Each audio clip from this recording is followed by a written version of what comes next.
भाई कोई कहे कि हमें खुदा दिखाओ, अगर है तो दिखाओ, या ये कि खुदा के एग्जिस्टेंस पर एम्पेरिकल एविडेंस दो, तो ये है दर हकीकत गलत टूल का इस्तेमाल करना।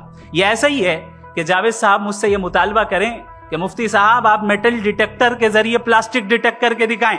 ये तो बहुत ही अहमखाना बात होगी कि कोई आदमी कहे साहब अगर खुदा है तो मुझे दिखाइए। ये तो जाहिलाना बात हुई। मैंने तो नॉर्थ पोल नहीं देखा है, मगर मैं मानता हूं कि नॉर्थ पोल है।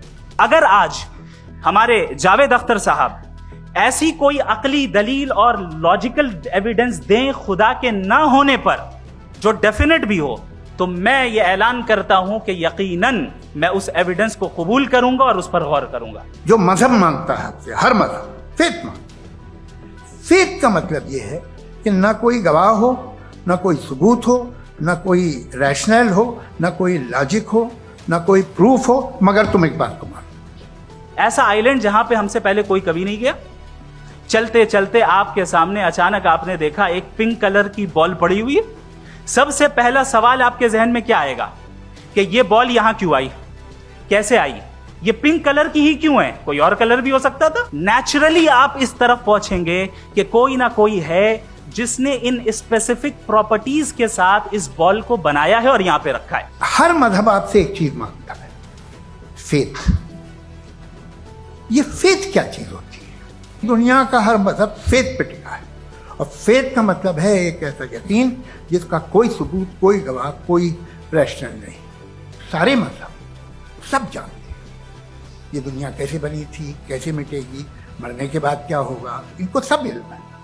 इनको किसी को डायनासोर होते थे पहले ये नहीं पता था, किसी को नहीं पता। और सज्जनों, डज गॉड एग्जिस्ट? इस सवाल का जवाब सब अपने अपने तहीं खोजने की कोशिश कर रहे हैं।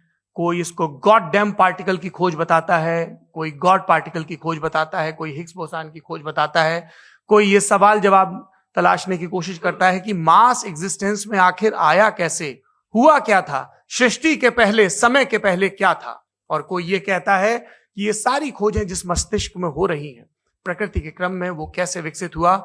मैं उम्मीद करता हूं कि हम आज इन बुनियादी सवालों के कुछ जवाब हासिल करने में कामयाब हों। मैं सबसे पहले मंच पर आमंत्रित कर रहा हूं मुफ्ती शमाइल नदवी साहब को। आइए सर जी।